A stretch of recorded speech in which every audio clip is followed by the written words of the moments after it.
He turned 14 in the second week of August. There was a dinner.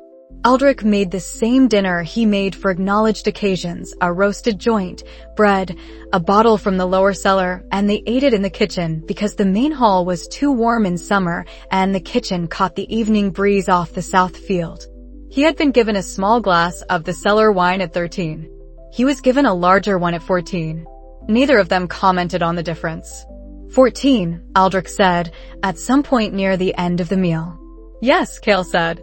Aldrich looked at his glass rather than at Kael, in the manner he had before saying something he'd been assembling. I'm not sure when it happened. Any of it. A pause. I'm proud of you. I should say it more directly. I know, Kael said. He did know. He also knew it was easier to receive than to say, which was why Aldrich was saying it now on the last birthday before the academy, while there was still a kitchen and a good bottle between them. He picked up his own glass. The Greneth Border Commission sent another letter of gratitude. I've been redirecting them to you. I know, Aldrich said. He almost smiled. They finished dinner. The south field caught the last light through the kitchen window, the northwest post visible at the fence line's far end. Kael had run that field in full dark. He knew every drainage ditch, every low point in the drainage run between the Weir farmstead and the eastern boundary.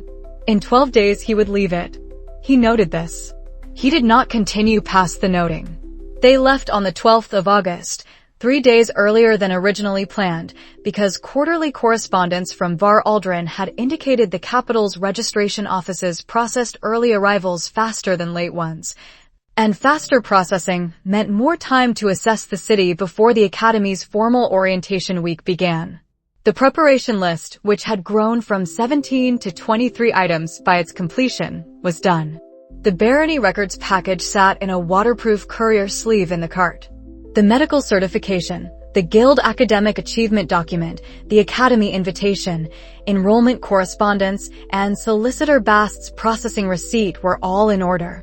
1 year's supply of cipher materials was in a separate case marked, at Aldrich's insistence, correspondence supplies. The Academy's regulation list had not prohibited correspondence materials. Kael had read the list 3 times to confirm this. Aldrich drove the cart. Kael rode alongside on the chestnut gelding. Gareth had spent the past month retraining for a younger rider's habits. Gareth himself had said nothing about the departure beyond checking the saddle fit twice and noting, on the morning they left, that Kael was riding with his weight slightly too far forward and to correct it. He had watched them out the main gate from the yard without changing expression. When Kael looked back at the boundary markers from the road's first rise, Gareth was no longer visible. The road out of the barony was good. The next 40 miles were also good. The Haverhill barony maintained its southern approach roads with the attention of a lord who understood the connection between road quality and cart traffic. Past the Haverhill boundary, the surface changed. By the second day, Kael had mapped the pattern. The Royal Roads Commission's maintenance appeared to have been adequately funded 4 years prior and inadequately funded in each year since. The sections nearest garrisons were acceptable. The sections between way-station towns were not. Drainage ditches were overgrown, while ruts had deepened from seasonal freeze and thaw into cuts that would stop a loaded merchant cart in wet weather. He counted 7 degraded sections in 2 days, none catastrophic individually, but the cumulative effect across the frontier's road network would represent a significant drag on commerce. Goods arriving late, carts breaking axles, merchants selecting alternative routes where any existed. The capital's infrastructure spending was contracting. The roads showed it before the tax records would. He filed this.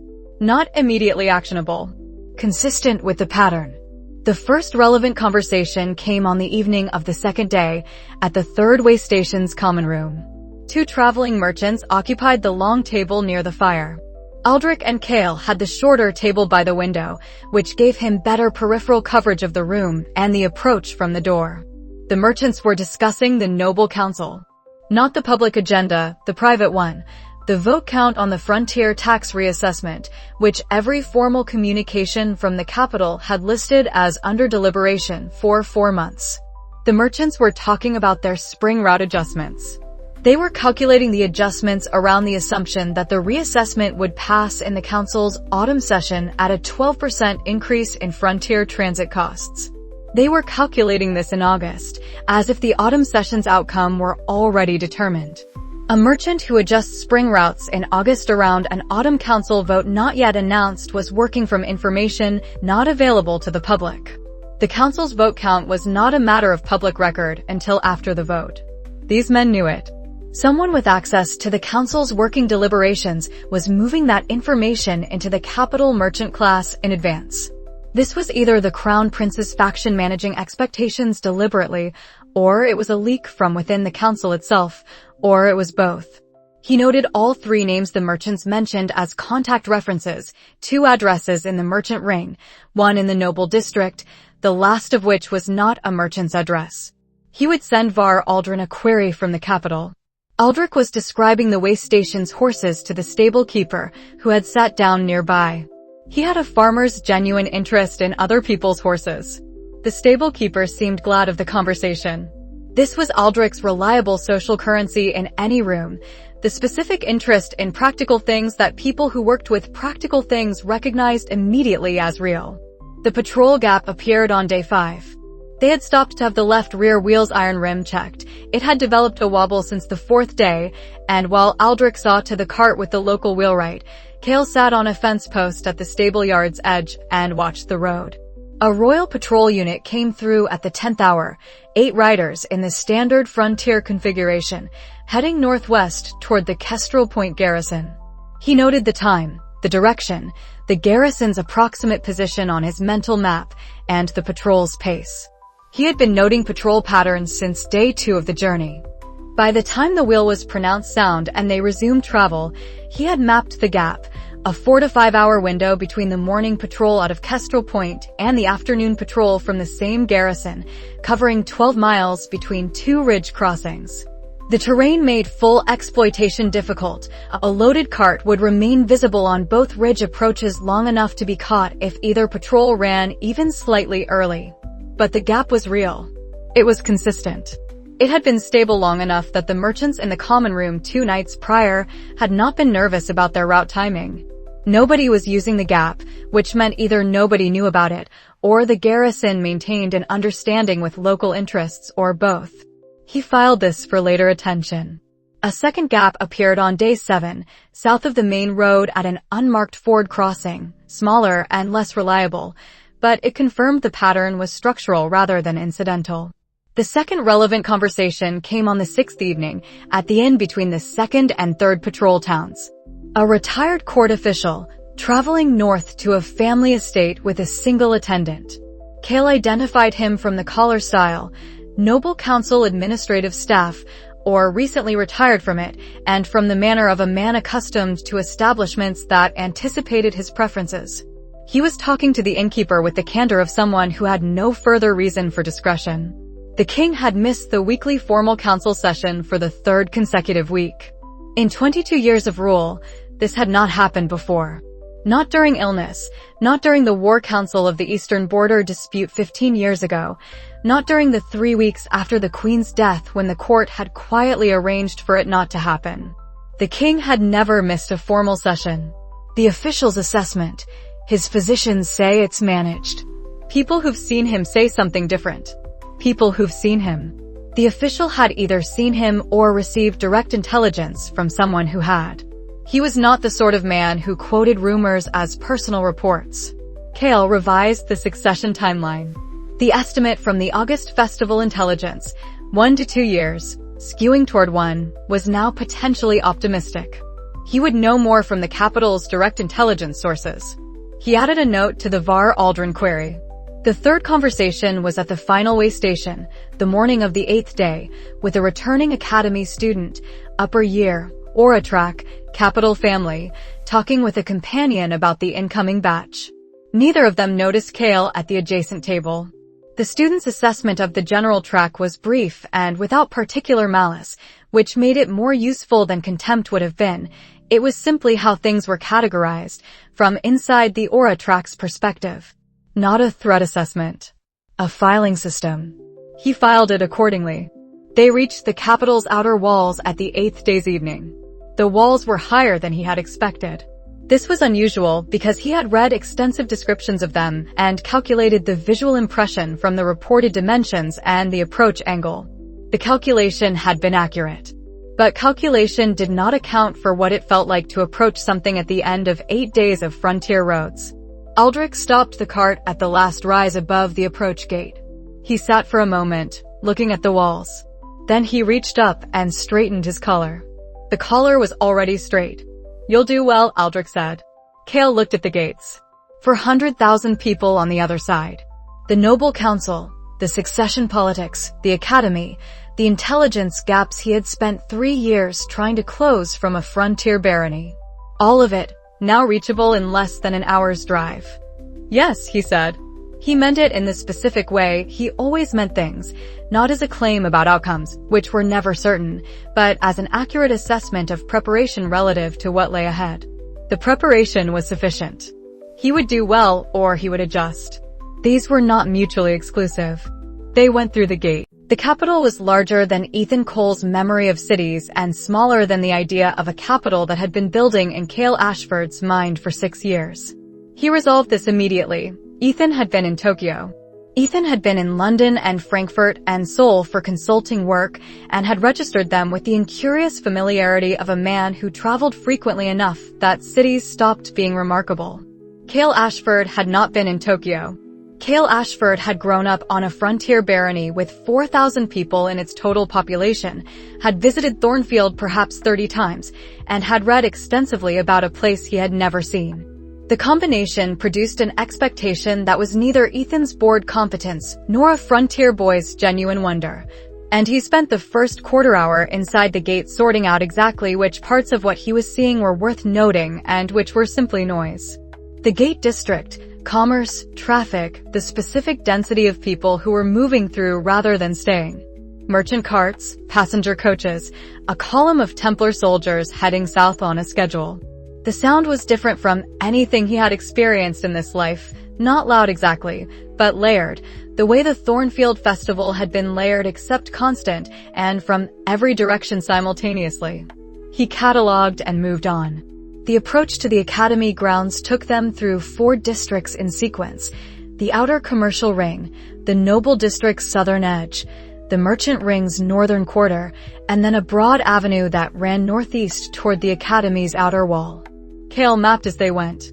The palace quarter was visible from the south road as a hill district with white towers, the actual palace obscured by the towers and the hill's rise, visible only as a peaked silhouette above the rooflines. Guard posts on the 2 visible approach streets. A third access point suggested by the guard deployment's gap on the east side, which implied either another post not visible from this angle or a deliberate access corridor for authorized traffic. The noble district streets were wider. The vendor stalls were fewer and more formal. The buildings set back from the street on both sides with the specific architectural announcement of property that does not need to crowd the walkway. In the tea houses at 3 of the 7 intersections he passed, he could see small clusters of men in the specific posture of people conducting business that was not business, the angle of forward lean, the lowered voice, the papers that were not being read but were present on the table. Noble council staffers gathering points, or something adjacent to them. He had 2 addresses from Var Aldrin's correspondence that matched streets he was now on. He noted the correlation. The merchant ring was a different acoustic environment. The density of commerce made a continuous background noise that absorbed individual sound rather than projecting it. Torrens' network was somewhere in this district. The academy-adjacent message drop, the note waiting for him in the administrative office, left via Torrens Guild Capital Connection, had named a paper supply shop on Cord Street as a contact point. He identified Cord Street from the intersection signs as they passed 2 blocks west of it. He did not turn down it. There would be time. The academy grounds occupied the northern end of the city on slightly elevated ground, surrounded by a wall that appeared lower from outside than it was from inside, an architectural effect Kael noted as either deliberate or coincidentally well managed. The main gate was ironwork, functional, standing open during daylight hours. 2 guards at the posts, not looking at incoming traffic with the attention of guards who expected problems, looking at it with the attention of guards performing presence. Fine distinction. Both useful to know. They reached the Academy Administrative Building and were assigned overnight quarters in the Family Accommodation Wing, a small suite of rooms for students accompanying family during registration week, located adjacent to the guest quarter of the Academy's South Residential Tower. The room was adequate. The window faced east, toward the capital's noble district, with the merchant ring visible beyond it in the early evening light. Kael wrote 2 letters before dinner. The first was to Var Aldrin. Arrival confirmed. Registration proceeding. No immediate matters requiring attention. Below the formal layer, in the oblique phrasing they had developed for commercial-looking correspondence, a request for current intelligence on the Noble Council's autumn session vote forecasts, specifically the tax reassessment motion, with the covering request framed as legal preparation for the Ashford barony's ongoing crestfall legal challenge. He flagged the payment channel without flagging why. The second was a brief acknowledgement of the note he had found waiting with the administrative office's incoming correspondence, a single folded sheet in Torrin's recognizable hand, left through the Merchants Guild Capital Office. The note had described the paper supply on Cord Street as having exceptional quality in the northeast corner of the merchant ring. This was a practical observation and also a dead drop instruction, and Kael had read it as both simultaneously without pause. The acknowledgement he sent back confirmed receipt and said that he anticipated frequent need for quality correspondence materials during the academic term. The rest of the evening was less structured. Aldrich had not been to the capital in 11 years, by his own count. The last visit had been for a Noble Council session he had been summoned to over a minor land survey dispute, long before Kael's arrival in this life, before the barony's debts had reached their worst point. He had not enjoyed it then. His manner in the capital had the specific quality of a man who was performing correct behavior in an environment where the rules were different from the rules he understood naturally, slightly too upright, slightly too deliberate. His speech careful in the way it was careful during formal occasions at the barony, except that formal occasions at the barony happened in spaces he knew. They ate dinner at the in 2 streets from the Academy gate that the administrative office had recommended for family accommodation. The food was good. The room was full of other students' families and had the temporary, careful politeness of people who had just arrived somewhere new and hadn't yet sorted out who was important. Aldrich bought 2 pieces of bread from a street vendor on the walk back to the Academy after dinner. He gave one to Kael. They stood on the broad avenue in the early dark and ate it. The bread was good, the specific good of bread made in a city with access to quality flour and a baker who knew what to do with it. Kael noted this. He noted that he was standing on a major Capitol Avenue eating street bread with his father, which was not an action that fit into any of the operational structures of the past 3 years, and that the bread was worth noting on its own terms. "I'll write when I can," Kael said. "The cipher courier through Torrin's network will be the most reliable channel." "I know the channel," Aldrich said. He finished his bread. "You don't have to write about the operational things. If you want to just write." Kael looked at him. "I'll write about both." Aldrich nodded. The avenue's lamps were lit. The capital kept better lamp coverage on the main thoroughfares than anything the frontier produced. The light made the stone of the buildings look warmer than it was. "Good," Aldrich said. They walked back to the Academy gate. The guards checked their guest passes with the efficiency of men who had done this many times and had no particular interest in the people they were checking. Kael noted both their faces, their patrol schedule based on where they had been an hour ago compared to now, and the shift change time implied by the slight tiredness in the posture of the one on the left. Then he filed it and went in. He spent an hour after Aldrich turned in mapping the Academy's eastern grounds by walking them. Not strategically, or not only strategically. The grounds at night had a specific quality. The city's ambient light above the wall, the paths quiet between the residential towers, the practice arena dark. Students were present, visible in windows, occasionally crossing between buildings, but not numerous. The academic year hadn't started. The grounds had the atmosphere of a mechanism not yet running. He walked the outer wall's inner perimeter at a steady pace. The barony's perimeter had taken a full night to run in the dark. The Academy's grounds took 40 minutes. This felt smaller than it should have, considering what it contained. He adjusted his mental scale downward for the physical space and upward for what the physical space held. The library was in the northern section, near the restricted section gate. Dark and locked. It would be open from the 7th hour the next day. The practice arenas, 2 large for aura track, 1 smaller marked general use. The general use arena was older, its sand slightly more compacted, its drainage grate visible at the north end. He noted its dimensions by pacing. The sealed lower gate in the southwestern wall. The hinge was not visibly rusted, but the bolt housing had moss on the upper edge that would flake if the bolt were drawn. The gate had not been used in at least a season. He left it where it was. Information had a shelf life. This would remain accurate for months. He went back to his room and opened the administrative law text that was first on the reading list the Academy had sent for incoming students. He read for an hour, noting 3 points where the text's analysis diverged from the more current legal interpretation he had reached through Var Aldrin's correspondence on the Crestfall Challenge. He made a brief cipher note of the divergences. Then he put the text away and looked out the east window at the capital's night skyline, which was brighter than any frontier night he had seen and made the stars above it harder to find. This was the capital. He would be here for 3 years. He noted the length. Then he went to sleep. Registration took 40 minutes. The administrative building's main hall had the organized efficiency of an institution that had processed hundreds of incoming students and developed, over the decades, the exact sequence of steps required to do so without bottleneck. He joined the general track intake queue, a separate line from the aura track intake, which was housed in a different wing of the building and processed by different staff. The distinction was not announced. The 2 queues simply existed in different rooms and had different signs above the intake desks. The senior registrar was a woman of approximately 55 named Vey. The nameplate on the desk said Senior Registrar H. Vey, who processed his documents with the fluent speed of someone who had done this for a long time. The Barony records package, the medical certification, the Guild achievement document, the Academy invitation. She read each one, noted the key information on an intake form, and moved to the next. The medical certification's notation of fractured core structure, consistent with prior assessment, received the same processing time as the other documents. Neither longer nor shorter.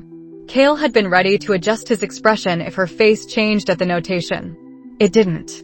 She assigned him to general track. Room assignment, North Residential Tower, 3rd floor.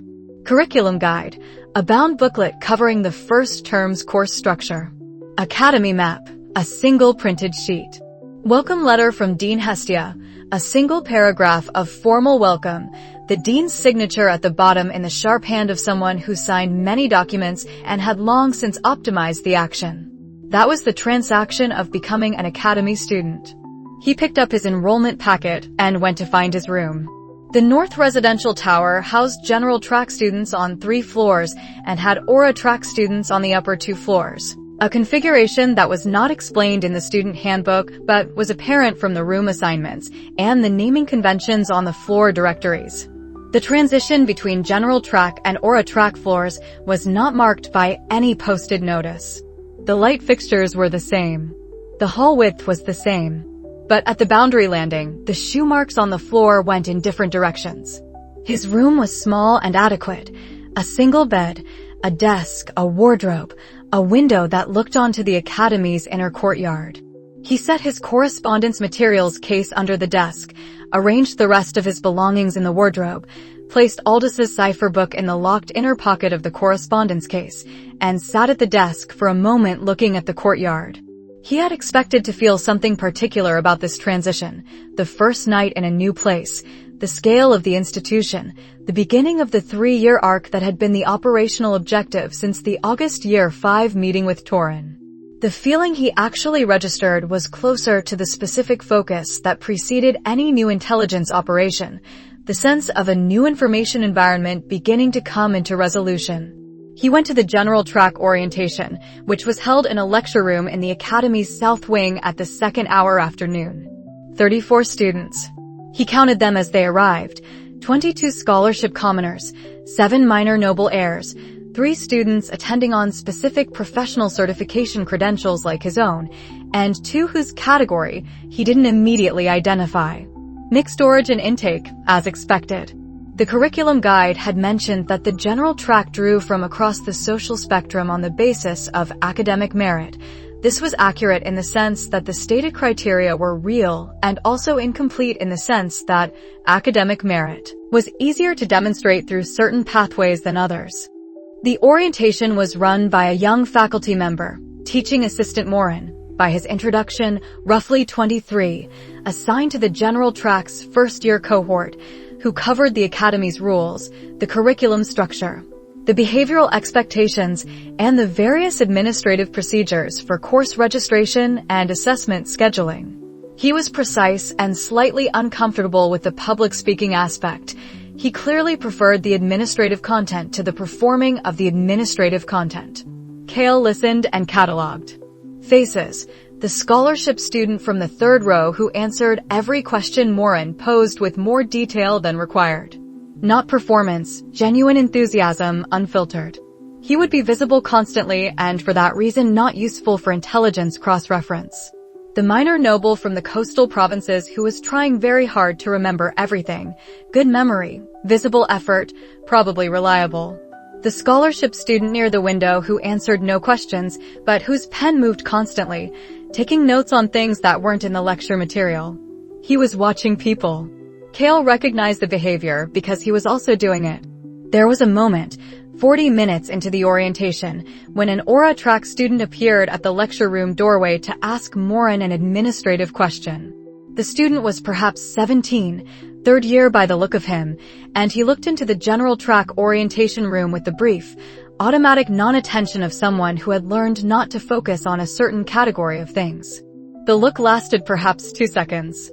Then he looked at Morin, asked his question, received an answer, and left. Kael filed this. The dismissal was structural, not personal. It required no adjustment. It was simply accurate information about the operating environment. The correct response to being overlooked was to use the overlooking. He had been using it for 6 years. He would use it here. Aldrich left on the 5th day. The registration week had run, the intake orientation, 2 administrative sessions covering curriculum requirements and first-term scheduling, and a meeting with the General Track's faculty coordinator who had reviewed Kael's Guild Achievement certification and indicated he would be placed in the standard first-year track with the option of academic advancement testing in the spring. This was what Kael had intended his enrollment profile to produce. He confirmed the placement. They ate dinner together each evening. The capital in 2 streets from the academy's gate, the same table near the window. Aldrich had been there for 5 days and had reached an accommodation with the capital. He had stopped performing appropriateness and was simply being himself in an unfamiliar environment, which was more comfortable to observe than the performance had been. On the evening before the last day, Kael said, "The barony is stable. Grenetha's coalition will hold the spring planting agreement. The Tauran network will continue the quarterly report cycle." "I know," Aldrich said. He was not looking at the window. He was looking at the table. "You don't need to brief me." "I know I don't." Aldrich looked up. The specific expression, the one that had developed over 3 years of watching a thing happen without being able to name what it was. "Is there anything you actually need from me?" Not the administrative things. Actually need. Kael thought about this honestly, which he did not always do when faced with questions about what he needed. "Right when there's something worth saying," he said. "The cipher channel. I'll do the same." "That's not what I meant." "I know." He picked up his tea. "That's also what I mean. The barony is where I'll have news worth knowing. You're the only person on the frontier who knows which news is worth knowing." Aldrich sat with this for a moment. It was true, and it was also something else, and they both knew it, and neither of them found it necessary to clarify which was which. "All right," Aldrich said. On the morning of the 5th day, they stood in the academy's main courtyard. Kael had his enrollment packet. Aldrich had his travel case, already loaded onto the cart, which was waiting at the main gate with the hired driver who had brought them down from the frontier.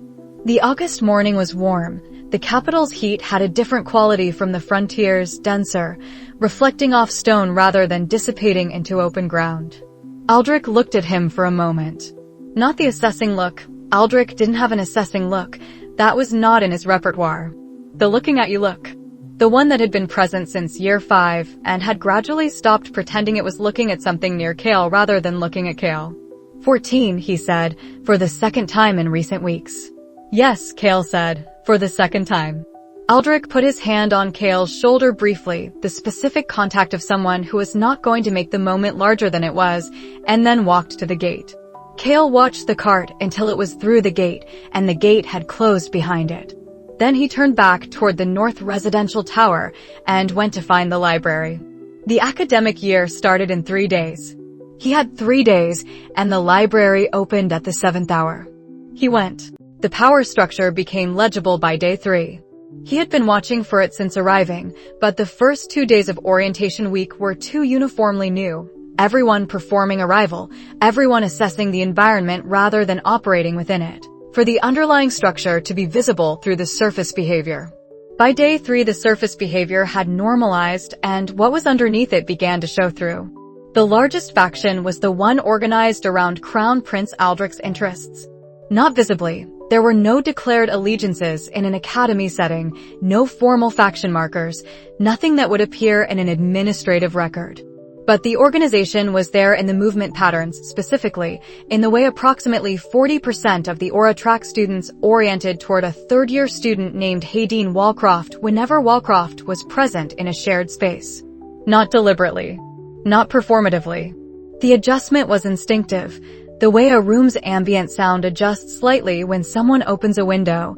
The orientation registered before any conscious decision to orient. Walcroft himself moved through the dining hall and the courtyard as though this adjustment were the normal condition of his passage through spaces. He was probably not fully aware of it anymore. He had been the effective social center of the Crown Prince's faction for long enough that it had stopped requiring maintenance. Kael noted the following: the 40% figure, the specific students who did not make the adjustment, more useful than the ones who did, and Walcroft's own behavioral tells. He walked with the specific confidence of someone who had never seriously been required to consider an alternative. This was a vulnerability, though not one relevant to current operations. The second faction was harder to see. The Old Blood Coalition, houses that predated the current royal line and maintained their own political positioning independent of Crown Prince favor, did not cluster. They used eye contact differently. There were specific students, scattered across multiple year cohorts, who would hold sustained eye contact with each other across a room in a way that differed from ordinary social acknowledgement. The contact was longer by roughly 2 seconds, and something was exchanged in it that wasn't words. Not a signal, nothing so mechanical. More like the mutual confirmation of people who knew they were in the same situation without needing to discuss it. He identified 7 students across the first 3 days who participated in this pattern.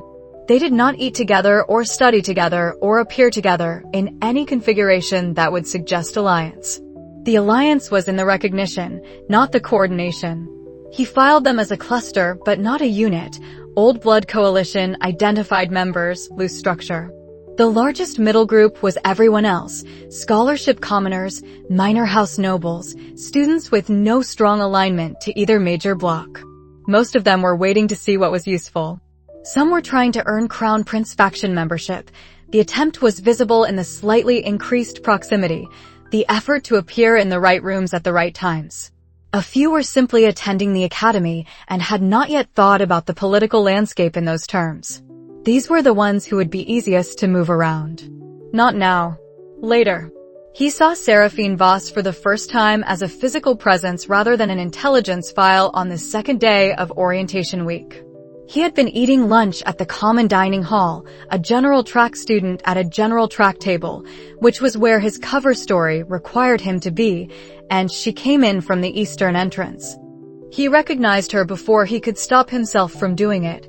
The silver blonde hair, the House Voss colors, the specific quality of deliberate composure that he had read as composed in every intelligence notation and now understood was actually something more specific, not the composed manner of someone who had decided to be composed, but the composed manner of someone for whom composure was the default operating state and who only departed from it at moments of her own choosing. She did not look at any of the tables as she entered. She picked up a tray at the service counter. She took it to a table at the eastern wall's far window, a table that, Kael registered from where he sat, positioned her with full sight lines to the entire room and her back to the wall. She sat down and opened a folder that was already on the table before she sat, which meant she had placed it there earlier or someone had placed it for her. She ate and read. After approximately 20 minutes, she closed the folder, put her tray on the return rack, and left the way she came. She had not sat at any factions table. She had not acknowledged any of the students who had looked at her, and the room had looked at her. She was the kind of person a room noticed, except with the specific lack of acknowledgement that was itself a communication. She had been in the room without being available to the room. He sat with his lunch and thought, the eastern wall table sees everything and commits to nothing. This was not accidental. She had chosen it because it was correct, and she had been using it long enough that nobody sat there when she wasn't in the room. In the cipher notation he made that evening, Voss, Seraphine. Advanced track, 3rd year. Faction affiliation, none. Uses dining hall as observation platform. Window table, eastern wall. Has been using it long enough to hold it without effort. Notes separately from standard faction mapping. He mapped the academy's physical layout in the first 3 days, during the free periods between orientation sessions. The key features: the library on the northern section's 2nd and 3rd floors, accessible to all students with a standard pass, and a restricted section accessible by faculty approval. The 2 Aura Track practice arenas, full-sized, well-maintained, equipment current, and the single general use arena that the curriculum guide listed as available for all students' general conditioning practice. The theory classrooms in the central building, shared between tracks, which was the one consistent point of physical mixing in the academy's otherwise segregated architecture. The administrative building at the south end. The 4 residential towers, 2 Aura Track, 2 General Track, separated by the practice arena complex. 3 exits besides the main gate, a supply entrance on the west wall for cart deliveries, a faculty-only gate on the east wall accessed by a coded bolt, and the sealed lower gate in the southwest wall with the mossy bolt housing he'd noted on arrival. The supply entrance had the most consistent traffic pattern. Deliveries came at the 3rd hour, twice weekly, with a 15-minute window during which the gate guard moved to the delivery desk and the gate stood open with a single cart attendant present. He was not planning any specific use of this information. He was mapping the environment, because mapping the environment was what you did when you arrived somewhere new. On the 4th day, the academic year began. The common dining hall at first breakfast, the factions reconstituted with a slightly more settled configuration of people who had now been sleeping in the same building for 4 days and had made their social calculations. Walcroft's table. The old blood students at their separate tables, not adjacent but visible to each other. The large middle group. The general track students on the eastern side of the room. Kael took his tray to a central position in the general track section, visible, accessible, nowhere significant. He was 14 years old, on the frontier fringe of the minor noble classification, officially defective, apparently there on academic merit. He was exactly what he appeared to be. Nobody at any of the other tables had any reason to look twice at him. He ate breakfast and observed the room's reconstituted configuration with the specific attention of someone taking notes that would never be written anywhere except inside his own head. The semester had started. He thought, good, and returned to his eggs. Magic theory. I met twice weekly in a central building lecture room that held 40 students comfortably. Kael arrived 3 minutes before the hour and chose a seat in the 2nd row on the left side, near enough to the front to be credibly engaged, on the side that gave him peripheral coverage of both the door and most of the rest of the room. The room filled in the 5 minutes before the lecture began. 23 Aura Track students occupied the front 3 rows in the center and right sections. General Track students spread through the middle and back. The seating arrangement hadn't been mandated. It had emerged from the first session 2 days prior and calcified into the default configuration by session 2, which was now.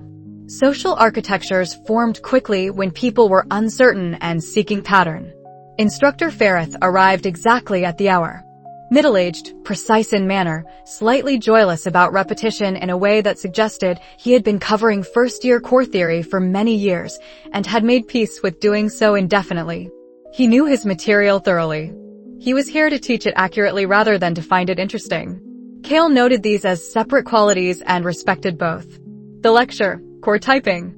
The foundational classification system for aura cores, how standard awakening cores were structured, how the dormant to functional development progressed, and the spectrum of deviation from that standard path. Ferrith covered 4 categories: standard awakening, delayed awakening, latent awakening, and the defective core spectrum. He moved through the first 3 efficiently. When he reached the 4th, he paused in the particular way of a teacher who knew the material but had opinions about the way it was usually presented. The term defective is imprecise, Ferrith said. The Academy's formal classification uses atypical development profile. However, the common usage is defective, and the common usage is what you will encounter in field assessments and clinical reports, so we will use both. He outlined the atypical development categories: cores that developed abnormally slowly and eventually stabilized at bronze, cores that had structural irregularities preventing higher advancement, cores with minimal output that never progressed past a baseline aura emission, and what he called fractured structure cores, the specific category Kael's medical certification listed. Fractured structure, Ferrith said, drawing the diagnostic model on the chalk face, refers to a core whose internal geometry does not match the standard crystalline lattice of a normally developing core. The fracture pattern disrupts coherent energy flow. Most fractured structure cores remain below bronze permanently. With sustained training, he tapped the model's outer edge. Some produce bronze aura. Advancement beyond bronze is extremely rare. Gold or above, essentially undocumented for this core type. He moved on. Kael's concealment exercise for theory lectures. The class covered material he already knew at the level of Aldis's 4th section cipher book, which was significantly above the first-year curriculum. He needed to appear competent without appearing exceptional. The calibration.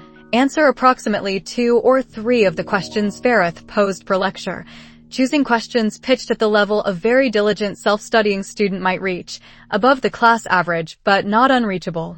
The other questions he let other students answer, even when the correct response was immediate and obvious.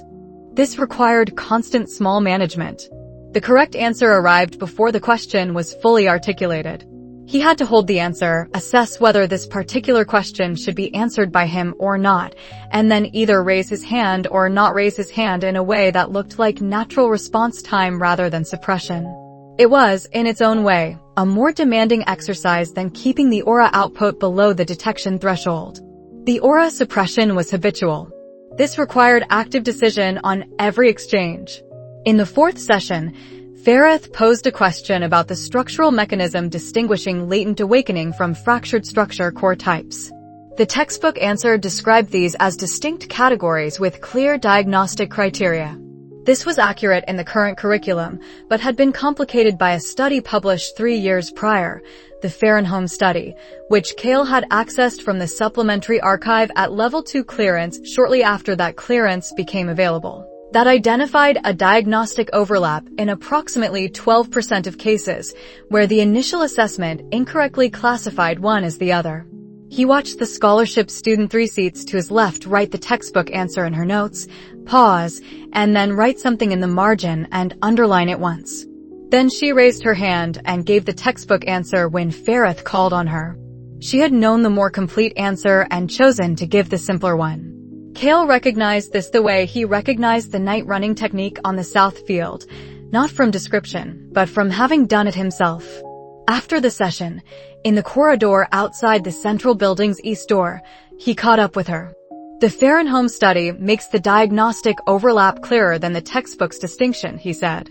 She stopped, looked at him with the specific look of someone who has been working to remain unremarked and has just been remarked by a person of unknown reliability. You've read the Fahrenholm study. It's in the supplementary archive. Level 2 access. He checked his mental count of the cohort's clearance scheduling. Available to general track students after the first month. You'll have it in 9 days. She was quiet for a moment, running what he had said through something. Who told you it existed? I looked for what wasn't assigned. He paused a fraction. The Fahrenholm study specifically, a medical theory text I acquired last year, mentioned it as the current reference. It was already published. I looked for the library copy. She studied him for another moment. Then she nodded once, not the social acknowledgement nod. Something that functioned as, I see you clearly enough, and I'm filing what I see. I'm Mira, she said. Kael. She continued down the corridor. He continued the other way. He noted the interaction. A possible analytical resource. Not pursued yet. No urgency. She was careful and intelligent and would not be useful in any way that required trust for months at minimum, if at all. But the recognition had happened, which meant it would happen again, and the second time would be slightly less careful. Seraphine was in the room. He had been registering her presence through peripheral awareness and his spatial sense, kept at a minimum functional range of 3 feet to avoid the discomfort of constant environmental data in a 40-person lecture room, since the first session. She sat at the back of the aura track section, near the right wall, at a distance that was entirely appropriate for a student whose only reason for being in this class was technical. Her dual affinity, light and space, required the theory foundation for the second component's calibration work. The practical training for a secondary affinity could not proceed without the theoretical framework. And the theoretical framework was taught in a core theory class that was technically a first-year course regardless of the student's year standing. She attended with the efficiency of someone completing a necessary task. She answered the questions Farith directed at her exactly and without additional elaboration. She did not volunteer answers to questions he addressed to the class generally. She did not look at Kael. He was not worth looking at. This was accurate. He was a general track first year with no declared affinity and no aura record, and there was no reason for someone in her position to distinguish him from any other student in the same enrollment category. He did not look at her either. He registered her position and basic behavioral patterns through the spatial sense's passive coverage and let the registration function without requiring directed attention. At the end of the lecture, Farith made a brief remark about historical core classifications. He mentioned, almost parenthetically in the manner of an instructor noting something he'd included in the curriculum for completeness, that older theoretical texts reference core types that didn't appear in contemporary academic classification. Void cores, mirror cores, and what ancient records called lattice or sovereign cores. The lattice classification, Farith said, appears in texts from the pre-fragmentation period. The proposed mechanism is unusual, a core that grows through comprehension rather than cultivation in the standard sense. There's no academically verified contemporary instance, and most current researchers treat the category as a legend or a misclassification of an unusual mirror type. He made a brief chalk notation and moved on to the session's end. Kael sat still. He noted, without any visible change in posture, the lattice or sovereign classification appears in pre-fragmentation texts and is not a current academic category. Farith treats it as likely non-existent. The Academy's theoretical framework does not have an active classification for what Kael's core actually is. If no current assessor has a live category for it, no assessor can correctly identify what he has. The fractured structure diagnosis is not the correct diagnosis. It is, however, entirely sufficient for current operational purposes. He gathered his notes and left the room. In the corridor, the specific quality of a certainty held alone, the kind that had no receiver and required none. The physical assessment was scheduled for the 5th week of term, on a Tuesday, running from the second hour after dawn through midday. All students, both tracks, in a sequence that moved from the practice arena to the assessment wing of the medical building and back. The curriculum guide described it as a baseline establishment for the year's physical training program. Kael had been preparing for it since before he arrived. The preparation was specific. Aldous' training had given him the theoretical understanding of what a standard assessment measured and what it didn't. Gareth's training had given him the physical baseline he was trying not to display. The gap between the two, between what he could do and what he needed to appear to be able to do, required calibration work he had been running every morning before the residential tower's other students were awake. The calibration ran against a simple problem. The The physical training Gareth had built over 3 years had produced a body that moved wrong for its size and declared capability. Speed reflexes, balance correction, the specific way muscles engaged under load. These were not skills a small 14-year-old with a fractured core and no aura access should have. They were skills a person developed under sustained professional combat instruction, and they left evidence in the body's default movement patterns that no amount of careful walking could fully conceal. He had been working on the surface layer for 5 weeks, normalizing his stride, letting the reflexes run a fraction slower than their natural timing, introducing the kind of micro-inefficiency in balance and load management that an untrained body produced naturally. It was like learning to write with the wrong hand, technically possible, requiring constant attention, and capable of being undone by any sufficiently fast stimulus that engaged the automatic response before the conscious monitoring could intervene. The assessment ran in 3 components. The timed run came first. 1 mile through the practice arena's external course, a flagged route through the eastern grounds that included 2 elevation changes and a switchback in the final quarter. He ran in the 4th group of 8. The groups were mixed track, so he was running alongside Aura track students who were making no effort to conceal what they were. Their gait had the smooth efficiency of people who had been cultivating Aura for years and whose bodies showed it. He ran the course at what Gareth would have called a light warm-up pace. The pace felt slow. His body wanted to open up on the elevation changes where the shorter stride required more effort and the natural response was to extend. He kept it closed. He crossed the finish in the range he had calculated, the 58th percentile of the combined distribution, which placed him at approximately the 40th percentile when the tracks were evaluated together.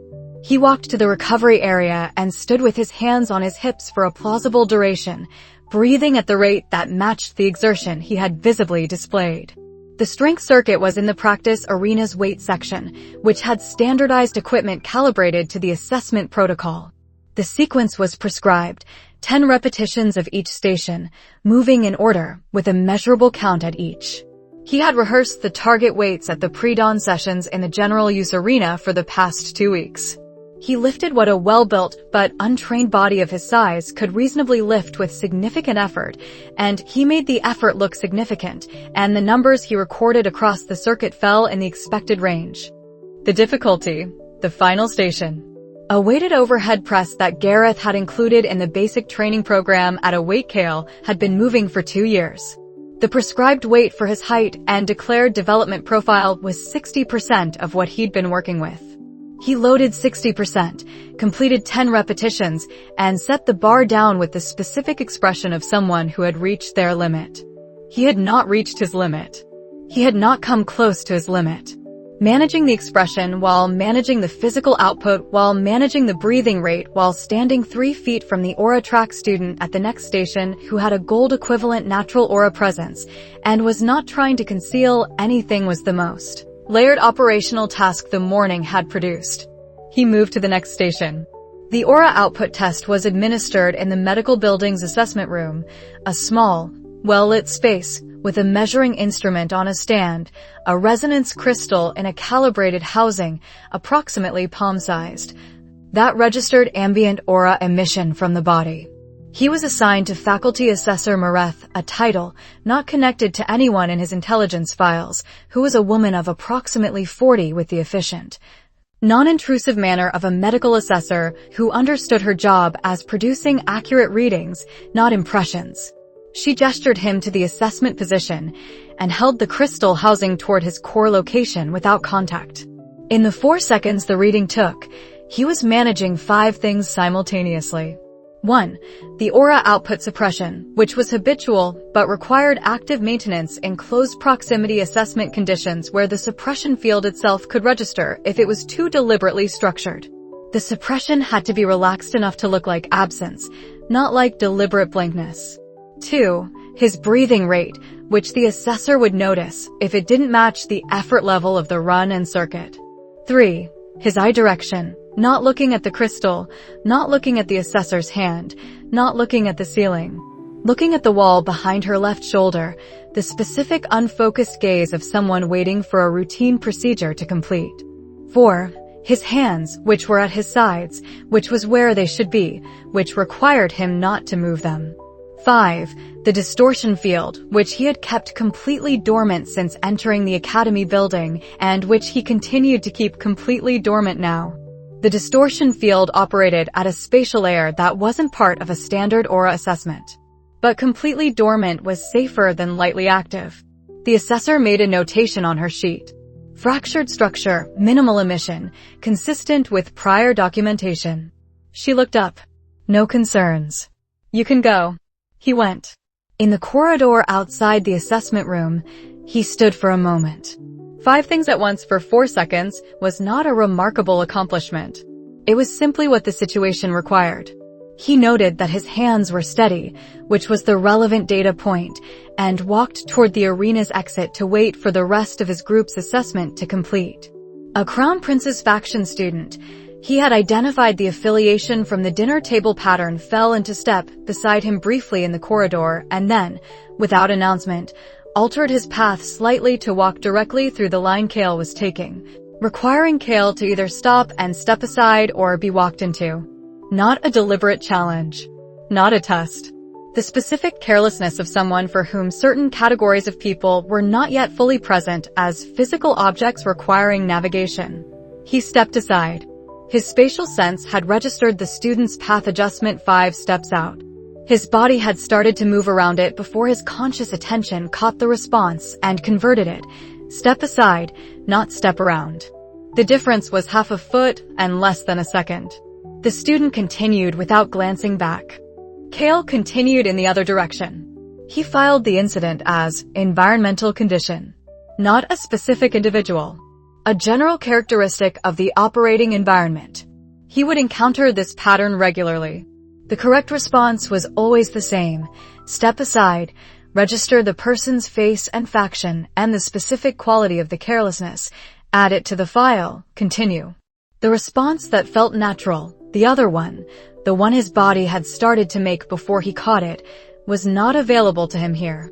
He noted the slight pressure of having to continually choose the available response over the natural one. This was not a complaint.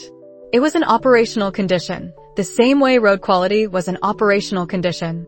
It was true and it required management, and it was not going to stop being true because he found it pressuring. The assessment sheet he filed in the administrative inbox on his way back to the residential tower showed general track, standard intake baseline, no flagged concerns. Academically placed, physically average, atypical core development, consistent with prior records. He went to the library. There was a history essay due at the end of the following week, and he was not yet satisfied with the source coverage for the section on pre-fragmentation political structures. That was what required his attention. He gave it his attention. Damien Cross occupied a long table in the library's main reading room every Tuesday and Thursday from the 3rd hour in the afternoon until the 5th. This was the kind of information that became apparent after 2 weeks of using the same reading room, which Kael had been doing since registration. You learn the schedules of the people who used a space consistently, the way you learned the patrol patterns on a road. Damien's table had 6 people at it on average. They changed slightly between sessions, different students coming and going, but the core group stayed consistent. 3 second-year Aura track students, 2 third years, and, at the edge of the table nearest the window, a man in his early 30s in the dark blue and white of the Church of Light's academic representation. The man was not a student. He attended the library sessions regularly, sat at the table's periphery with a notebook, and took notes. Not on the texts the students were working from. His own notes. Kael had been watching this pattern for 2 weeks before making the approach, and the approach was not his. He was with his study group. The 4 of them who had been meeting in the study common room had begun occasionally meeting in the library instead, when the common room was occupied and one of the group. A scholarship student named Renner, who had not yet developed the instinct for reading rooms with the care Kael thought the situation warranted, needed a reference text from a shelf that was directly adjacent to Damien's table. They went to the shelf. Damien saw them coming and moved slightly along the bench to free up access to the shelf, a small adjustment that happened without any calculation that Kael could detect. Not the deliberate generous gesture of someone performing generosity. The movement of a person who noticed a space problem and resolved it as a matter of course. Renner found his text, and Damien looked at the spine of it. History survey, second half of the fragmentation period? Yes, Renner said. The Hessian or the one with the maps? Hessian's better for the Valdris synthesis. The map text has 2 errors in the western boundary charts. They're from an older survey that predates the Eiermark expansion. Damien nodded toward a specific section. Second shelf from the bottom, if you want to cross-reference. This was the second year covering this curriculum. He was giving accurate, useful information. Renner thanked him, and Damien turned to Kael, who was within the circle of the interaction and had not yet been introduced. First year, he said. Yes, Kael said. Kael Ashford. Damien Cross. He extended his hand. Kael shook it. The wrongness was not in Damien's manner. His manner was open and direct in the way that some people were open and direct without effort, the way Aldrich was open and direct, as a default rather than a performance. He made eye contact with the ease of someone who found other people genuinely interesting. There was intelligence in the look, not performing intelligence, simply using it. He asked Kael and Renner how they were finding the first weeks and listened to the answer. The wrongness was in his aura field.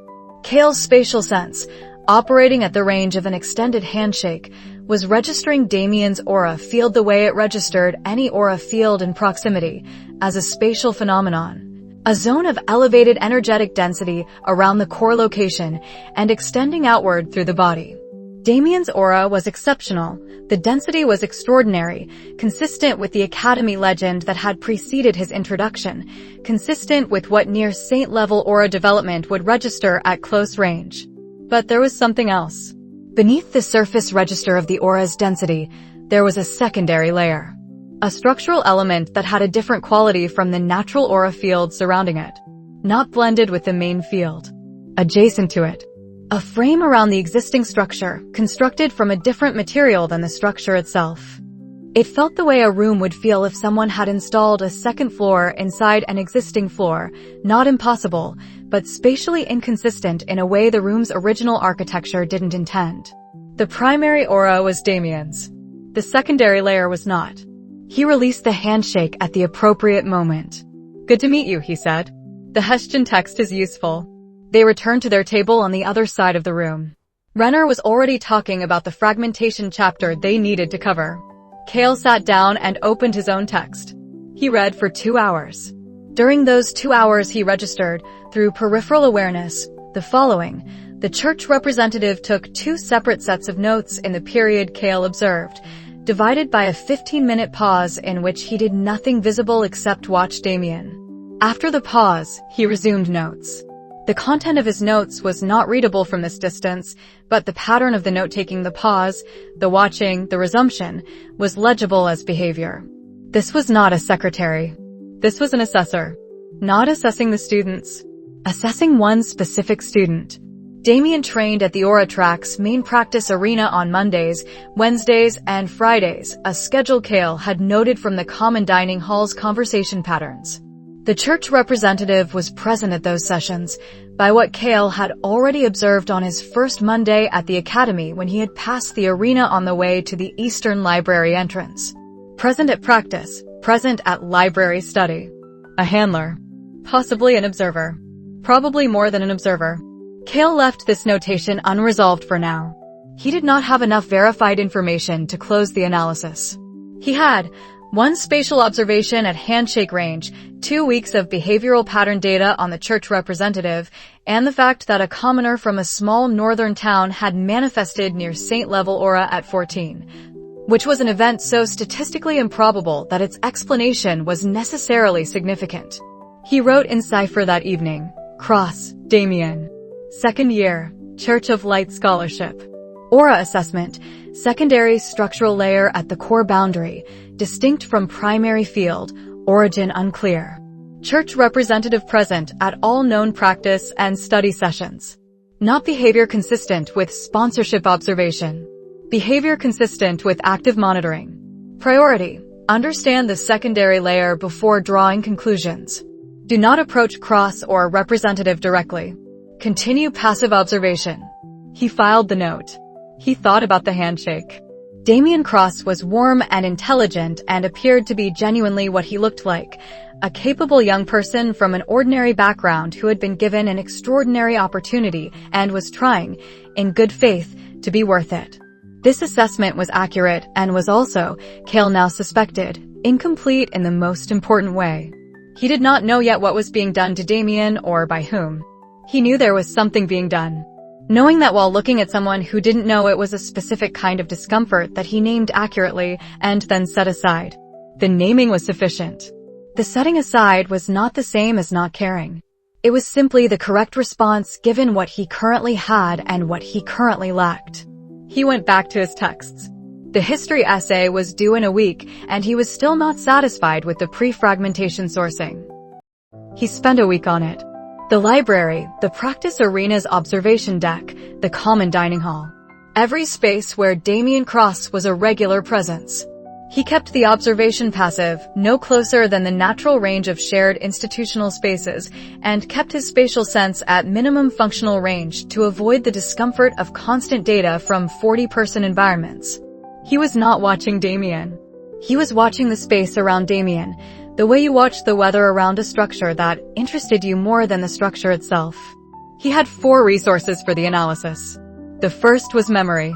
Aldous' 4th section, the personal address, the theoretical chapters, contained the most advanced material on aura theory he had encountered in this life. Aldous had spent 60 years as a space magic practitioner and had developed a layered understanding of how spatial fields interacted with aura fields, which was an intersection rarely documented because so few practitioners had both affinities. Kael had memorized the relevant sections and could consult them internally without needing the physical text. The second was the Academy Library's General Aura Theory collection. He accessed it carefully, checking out texts that a curious general track student with independent academic interests might plausibly read: Basic Aura Structure, Introductory Cultivation Theory. A mid-level text on advanced core development patterns. None of the specialist texts that would raise flags. The mid-level text was the most useful. It had a chapter on atypical core configurations that included, briefly, a category called Augmented Structure, cores that had been modified from outside. The chapter described augmentation as extremely rare and primarily historical, referencing the practice of royal court artificers in the unification period who had experimented with externally applied aura enhancements. The chapter's description of the structural indicators matched what Kael had registered. The third was observation of the church representative. He was in his early 30s, moved like someone who had significant aura development, not combat training, cultivation training, the physical quality of someone who had spent years in extended meditation and internal work. His notebook was small, with a cover in the church's standard blue-gray. He took notes in 2 distinct styles: rapid notation when Damien was engaged in active discussion, slower and more deliberate notation during what Kael had identified as the monitoring pauses. The monitoring pauses happened at irregular intervals, roughly every 40 minutes. Their duration was consistent, 12 to 15 seconds. Then the deliberate note, then the return to the ambient observation. These pauses were maintenance events. Whatever was in the notebook was not lecture notes. It was calibration records. The 4th resource was his own spatial sense, used twice more at handshake range during the week, once when Damien's group and Kael's study group occupied adjacent tables in the dining hall, and once when they crossed paths in the central building's corridor and Damien recognized him with a brief, genuine nod of acknowledgement. Each close-range registration confirmed the initial observation. The secondary layer was there. It was stable and consistent. It wasn't fluctuating or degrading. It was being maintained. By the end of the week, he had enough for a conclusion. Standard aura cores developed from inside out. The process was entirely internal. The cultivator's will, accumulated experience, and breakthrough events shaped the core's structure over time, and the structure that emerged reflected the cultivator's identity in its specific way. You couldn't impose an aura structure on a core from outside without the core either rejecting it or incorporating it as native tissue over a long period. In either case, there would be no distinct boundary between the external structure and the original core. Damien's core had a distinct boundary. The secondary layer was not incorporated. It was adjacent. The core had not accepted it as native tissue. The core was functioning normally alongside it. The primary aura was fully Damien's, but the secondary layer was a separate structure operating in parallel. This was not possible through natural development. This was constructed. The construction was precise, not improvised, designed. The structural parameters were consistent with light magic at high refinement, implemented with enough technical sophistication that a standard surface aura assessment would register the secondary layer as part of Damien's primary field. You would need either a detailed close-range reading or Kael's specific spatial perception to distinguish them. Whoever had built this had expected casual observation and designed against it. The monitoring pauses were the maintenance function. Without active maintenance, without the church representative periodically recalibrating the secondary layer, the construction would either destabilize or drift. The attachment to Damien's core required ongoing adjustment to match the natural development of the core it was attached to. This meant the construction could not operate without the representative's presence. It also meant, as an operational implication, that if the maintenance function were removed, the secondary layer would destabilize. Damien Cross did not know he was carrying this. The behavioral evidence was conclusive. No person aware of a secondary external structure on their core would be able to maintain the specific relaxed quality he had in practice and study sessions. He trained with the complete confidence of someone who believed his capability was his own. It was a genuine confidence because, as far as he knew, it was accurate. He wrote the full analysis in cipher that evening. The mechanism. An external aura structure, the secondary layer, providing additional aura density and capability to Damien's core without fully integrating with it. Maintained through regular calibration by the church representative. Purpose. Unclear from available evidence, but the structural design suggested control was an element of the purpose. A device that required ongoing maintenance could be discontinued. A device that provided capability could be used as leverage. The installing organization, the Church of Light's internal academic wing, or an organization operating through that wing. The construction required master-level light magic knowledge and access to a compliant or non-resisting subject. The cover story, church scholarship, exceptional natural aura discovery, had been designed before the installation and maintained afterward. The implications for Damien: he was not the threat. He was the tool. His good faith was complete because his information was completely wrong. He believed what the cover story described. From his perspective, it was true. The person worth watching was the church representative. He was the maintenance function and the communication link to whoever had authorized the construction. Kael paused in the writing. He had been watching Damien Cross for a week, and what he had found was a person who had been handed a power and a purpose without understanding what the power was or whose purpose it served. Damien trained diligently and mentored underclassmen and was, from every available behavioral indicator, trying earnestly to be what the church said he could be. Someone had built an extraordinary life around him that was not his. Kael noted this clearly, in the cipher's private margin: Cross, Damien. Not complicit. Current status: instrumentalized. Subject does not have the relevant information about his own situation to make a free choice about it. This is relevant to how the situation is eventually handled. He closed the notebook. The church representative's name was something he could find. The academy maintained a record of authorized external observers in the administrative office.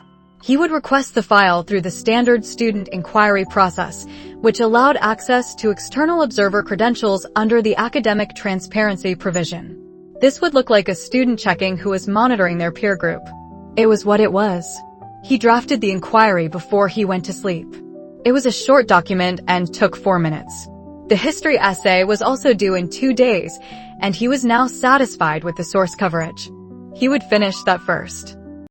The study group had not been a plan. It had formed in the way groups formed in institutional settings, through the accumulation of shared presence at the same location over enough days that the shared presence became the default. The location was a corner table in the general tracks common study room, near the window, good lamp, 2 feet from the door to the groundskeeper's side closet where, by long habit, a pot of tea was left out in the late afternoon for whoever wanted it.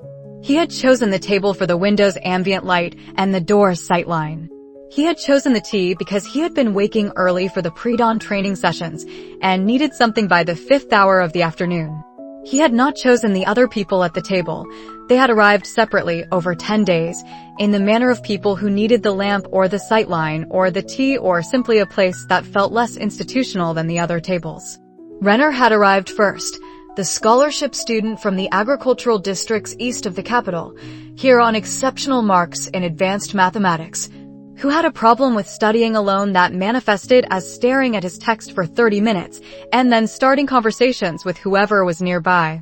He was 20 and had clearly never considered the possibility that a room full of people working quietly would not want to talk to him. He had talked to Kael. Kael had answered, briefly. Renner had interpreted this as invitation and returned the next day. By the 3rd day, he had accepted the table as his. Sova had arrived in the 2nd week, a minor house noble from the coastal provinces, 3rd daughter, studying on family funds and genuine ability.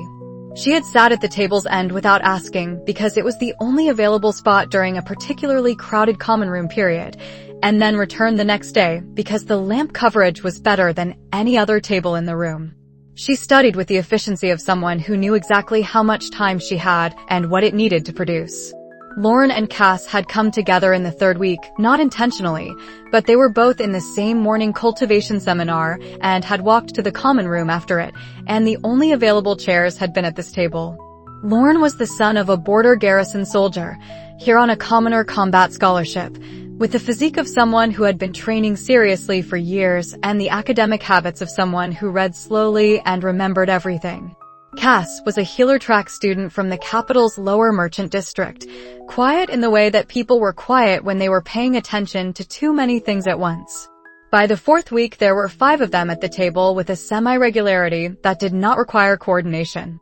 They arrived in an unplanned order, picked up their work, and occupied the table in the configuration of people who had established, without discussing it, that this was where they worked. The unexpected thing was that he found them interesting. Not useful. Not strategically positioned. Not nodes in a network that he was building. Not relationships he was cultivating for later access to something they knew or somewhere they could reach. He had expected, in the 1st week of the academy, to find allies of the functional variety, people whose position and capability made them valuable for specific purposes. He had found this group instead, which had no particular strategic value and which he found himself wanting to spend time with. Renner was the most immediately apparent reason.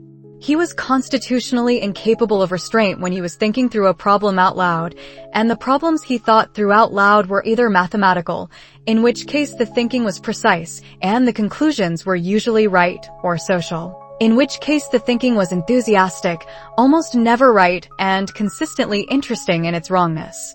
He had an approach to the academy's social dynamics that Kael found genuinely puzzling. He was watching the same environment Kael was watching and constructing an entirely different theory about it. And the theory was wrong in ways that were illuminating about the assumptions Renner was making. Wrong analyses were frequently more informative than correct ones. Sova was the most controlled person of approximately his own age that Kael had encountered. Not controlled in the way he was controlled, the ongoing management of what was visible about him was rooted in strategy. Sova's control was rooted in resource awareness. She had limited time, limited funds, limited margin for error, and she had made peace with these constraints in a way that produced a particular kind of precision. She wasted very little. She asked very sharp questions when she asked questions at all. Lauren shared his notes without being asked. He had done this the 1st week, leaving a clean copy of his session notes from the cultivation seminar at the edge of the table where they were accessible, and then doing the same the following week, and continuing without comment. This was, Kael had observed over 6 years, one of the rarer behaviors, genuine generosity with effort rather than with sentiment. Cass noticed things about people's physical states with the healer track instinct of someone who had been trained to assess health first and everything else second. She had said nothing for 2 weeks, and then one afternoon had put a small folded cloth near Kael's elbow without comment, which turned out to contain dried ginger root. The kind that was useful for the specific headache that came from reading in insufficient light for several hours. He had not mentioned the headache. He had not known she had noticed. In the 5th week, Renner made an observation about the physical assessment scoring algorithm. The assessment had been tabulated and posted in the administrative wing, as the curriculum guide had indicated it would be. Renner had been looking at the posted results, not his own. They were on the middle to good end of the mathematical scholarship track, and not surprising, but at the algorithm behind the ranking formula, which was visible in the methodology footnotes. "This is wrong," Renner said. Not distressed, delighted. "This is mathematically wrong." They're weighting the aura output test at 30% of the total assessment score, but the methodology footnote describes the aura output test as a baseline capture, not a capability assessment. A baseline isn't supposed to be weighted the same as performance data. He paused. Actually, if it's a baseline, it shouldn't be in the performance index at all. He was right. Kael had noticed this on the day the methodology was posted and had not mentioned it because it was not the kind of thing a general track first-year student was supposed to notice. "The weighting's been in the assessment protocol for 12 years, Sova said, without looking up from her text. "There's a note about it in the administrative archive from year 4 of the current dean's tenure. The faculty tried to change it, and the administrative council tabled the motion." "Why?" Renner said. "Politics." She turned a page. "The aura output weighting keeps general track students lower in the overall ranking than their performance data would place them, which maintains the aura track's dominance of the high-ranking slots, which is consistent with the faculty council's historical preference." Renner looked at this information for a moment. That's incredibly stupid." "Yes," Sova said. She still hadn't looked up. Renner turned to Kael. "Did you know this?" "I read the footnotes when they posted the methodology," Kael said. Renner stared at him. "And you didn't say anything?" "I was writing the history essay." Renner looked at him for another second, then started to laugh. Not a social laugh, an involuntary one, the kind that arrived before the decision to produce it. "The history essay," he said, as if repeating this made it more useful. Kael registered that he was also laughing. Not a lot. A brief involuntary response to the specific quality of Renner's disbelief, which had the character of something actually funny rather than something performed as funny. He caught it after a moment and redirected his attention to the text in front of him. He noted this afterward. Not the laugh itself. That was a brief involuntary response and not worth cataloging individually. The absence of premeditation was worth noting. He had been in the study group for 5 weeks, and there had been 3 instances now of unmanaged response, Cass noticing the headache before he mentioned it had produced a brief warmth. Lawrence note-sharing had produced a recurring low-level recognition of the behavior's rarity, and this laugh, which had arrived without calculation. He wrote in his personal cipher, study group. Renner, Sova, Lorne, Cass. No strategic value individually. Access level, shared study environment. Risk level, low. Notable. Responses to this group have been less managed than standard. This is information about what the group is, not information about what the group needs to be. Keep the distinction clear. He left the note open for a moment, reading it back. Then he wrote below it. The distinction is clear. Both things can be true. He closed the notebook and returned to the history text. Renner was still working through the implications of the methodology flaw and had found 2 more problems with the scoring formula. Sova had moved on. Lorne was cross-referencing his cultivation seminar notes with the assigned reading. Cass was writing something that looked like a patient intake assessment format, which was probably a healer track assignment, and occasionally looking up at the rest of them with the checking quality that was becoming familiar. The lamp was good. The tea at the 5th hour was available. He stayed until the study room closed. He encountered her for the first time in a library corridor at the end of the 2nd month. The eastern passage connected the main reading room to the restricted reference section, a 20-meter run of shelving and stone floor with a skylight in the central section that made the middle portion the best-lit part of an otherwise dim building. He used this corridor 4 or 5 times a week. It was part of the route between the history stacks and the administrative law section where the references he needed for the current assignment lived. He was carrying a history survey text, 2 volumes of the administrative law series, and an economics supplementary text that Renner had asked him to pick up. The load was awkward enough that he had the stack held against his chest rather than balanced on one arm, which limited his peripheral vision on the right side. His spatial sense registered her at 12 feet. He identified her before he had consciously decided to look.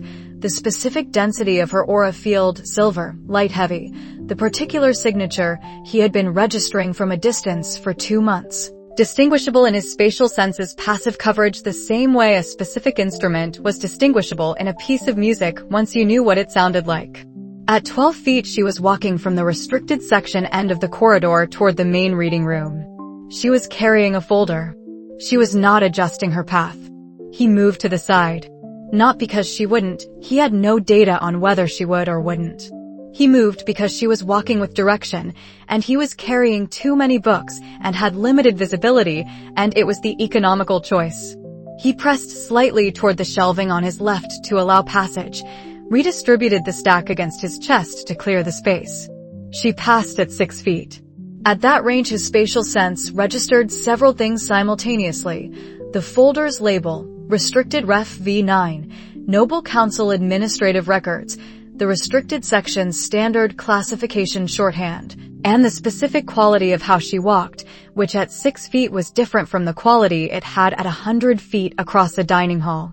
At 100 feet it was composure. At 6 feet it was something more specific, a kind of absolute clarity about the next 3 steps, the next 3 feet, what was in front of her and what she intended to do about it.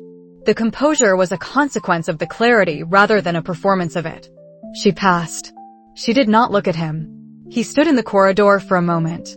The Academy's novel had described her as villainous. The specific category, the source material used for a character who worked against the protagonist, who used political precision for personal gain, who represented the corrupt heart of the noble power structure. He had been revising that categorization since he was 13 years old, when the first pieces of evidence about her actual behavior began arriving through Var Aldrin's network, and the revision had continued through Chapter 41's intelligence and Chapter 42's analysis, and now 2 months of physical proximity at the Academy. He had her aura signature memorized. He had mapped her dining hall patterns, her library schedule, her movement through the corridors during class periods and free periods. He had 2 months of behavioral data on her in a shared institutional environment. Standing in a library corridor with 4 books and the specific sensory memory of her having passed within 6 feet, what he had actually registered was someone who moved through space like she had already decided where she was going, permanently. And the space she was currently in was temporarily adjacent to that decision. No cruelty. No political maneuvering. A folder of Noble Council administrative records from the restricted section, which was either academic research or personal investigation, and his money was on personal investigation. And if it was personal investigation, then the content of the folder was data she had collected independently without anyone's help, because she had been doing everything independently without anyone's help since she was 12 years old. The novel had needed her to be a villain in order for its story to function. He had known this was a frame rather than a fact since he was 13. But there was a specific quality to knowing something abstractly and then standing 2 feet from the evidence for it in a library corridor. The abstract and the physical had just aligned. She had not seen him. This was exactly what he needed. He picked up the economics text he had almost dropped, Renner's text, which he had caught with his elbow against the shelving, and readjusted the stack, and continued to the main reading room. His usual table was available. He set the books down, found the administrative law volume he needed, and sat. He had been watching Seraphine Voss for 2 months. He had a detailed operational file on her habits, her schedule, her faction affiliation, none, her behavioral patterns in shared institutional spaces. He knew her as a system.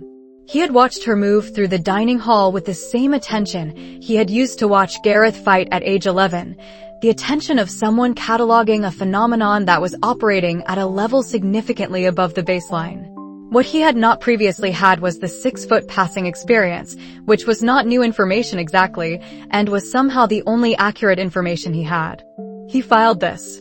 The V9 folder was Noble Council Administrative Records, and the section of records classified as V9 included administrative correspondence regarding the Council's internal operations, procedure, personnel, and depending on what the relevant archivist had classified as administrative in a specific filing period, correspondence regarding specific decisions. She was researching something in the council's records that she couldn't access from outside the academy's restricted section. The most likely subject was the administrative correspondence surrounding a decision made 4 years ago. He noted this with the specific quality of information that connected to other information, the file he already had on Lord Voss's death, the pattern he had begun to suspect as early as Chapter 41's intelligence from Var Aldrin, the question of what Lord Voss had known and who had known he knew it. She was looking for the same thread he had been following from the frontier. He opened the administrative law volume to the chapter on frontier taxation appeals. The assignment was due in 4 days. He worked on it for 2 hours, during which Seraphine took her table at the east wall window and read the contents of the folder for approximately 40 minutes, made notes in a small book, returned the folder to its carrier, and left without looking at him. He continued to work on the assignment. He was 14. She was 16. They were both in this library, independently following the same thread through different access points, and he was the only one of them who knew they were following the same thing. He noted this as the most significant intelligence development of the month and wrote nothing about it in any cipher he maintained, because certain kinds of information were more safely held without notation. In the specific location that was also the single point of failure he had mapped at 13 and could not redesign. He closed the administrative law volume and opened the history text. The history essay was done. The next assignment was a comparative analysis of pre-fragmentation governance structures, due in 3 weeks, for which he had already identified the most useful sources. He started with the first one. The library was quiet. The lamp above the table was good. Outside the window, the capital was doing what it always did, which was everything, simultaneously, in every direction. He read,